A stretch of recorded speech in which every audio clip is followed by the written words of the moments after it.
di tengah-tengah kita, lebih utama dari segala sesuatu. Memenuhi panggilan Tuhan dalam keterbatasan. Tetapi Tuhan berfirman kepadaku, janganlah katakan aku ini masih muda, tetapi kepada siapapun engkau kuutus, haruslah engkau pergi. Dan apapun yang kuperintahkan kepadamu, haruslah kau sampaikan. Yeremia 1 ayat 7. Sahabat Iktus yang dikasihi Tuhan, ketika seorang menjadi percaya kepada Kristus, pada saat yang sama di dalam hatinya ada sukacita besar, karena ia telah mendapatkan harta terbesar, yaitu jaminan akan hidup yang kekal. Karenanya, sebagai ungkapan syukur, ada kerinduan yang tak dapat ditahan untuk memenuhi panggilan Tuhan. Namun terkadang, keterbatasan seringkali menghalangi seseorang dapat menjadi alat yang berguna bagi kerajaan Allah. Yeremia adalah seorang nabi yang melakukan tugasnya selama masa pemerintahan 5 raja Yehuda. Dia sangat berani menyampaikan firman Tuhan. Dia menghadapi berbagai kesulitan. Bahkan dia mendapat julukan sebagai nabi yang menangis karena dia melihat betapa bebal bangsanya dan melihat kejatuhan Yerusalem. Namun siapa sangka kalau di awal pelayanannya Yeremia sempat menolak panggilan Tuhan atas dirinya karena ia lebih banyak melihat pada keterbatasannya. Lebih dalam kita akan diberkati melalui firman Tuhan ini. 1. Panggilan Tuhan bagi Yeremia.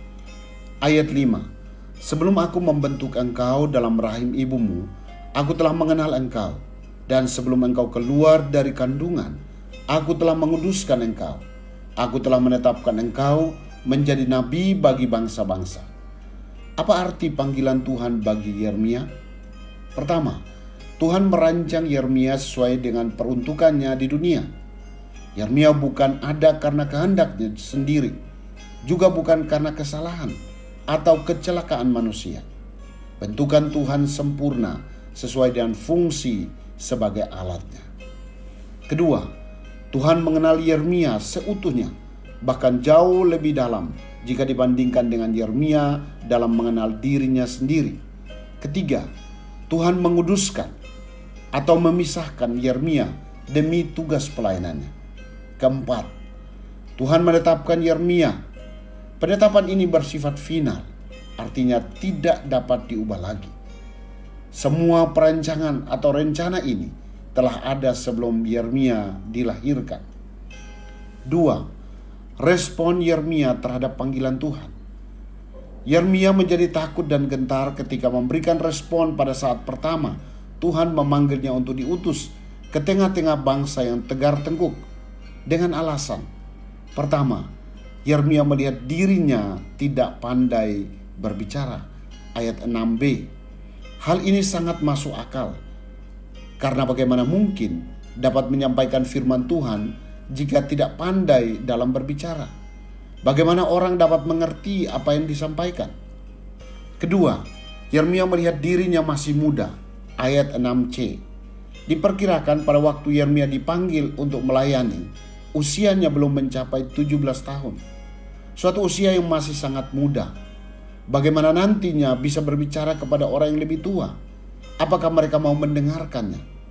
Dua hal ini menjadi alasan bagi Yeremia untuk menolak panggilan Tuhan.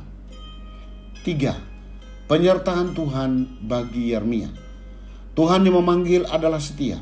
Ia tidak akan pernah meninggalkan orang yang menaati panggilannya.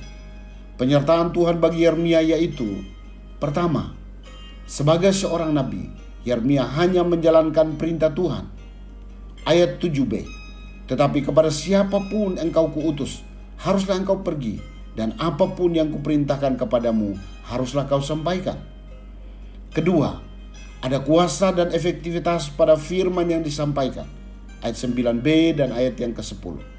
Sesungguhnya aku akan menaruh perkataan-perkataanku ke dalam mulutmu.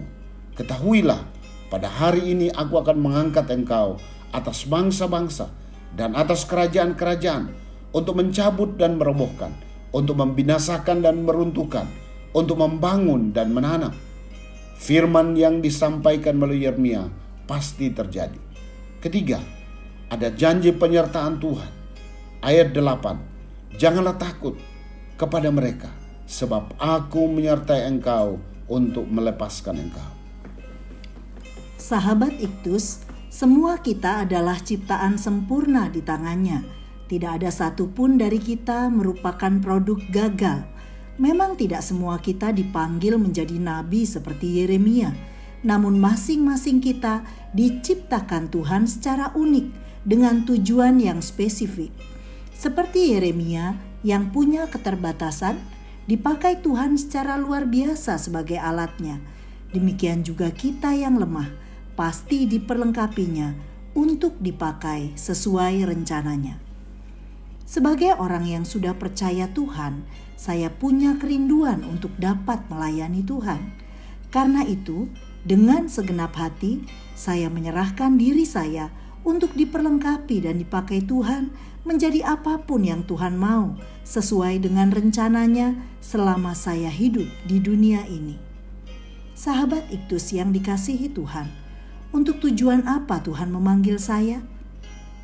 Keterbatasan apa yang seringkali membuat saya takut untuk memenuhi panggilannya?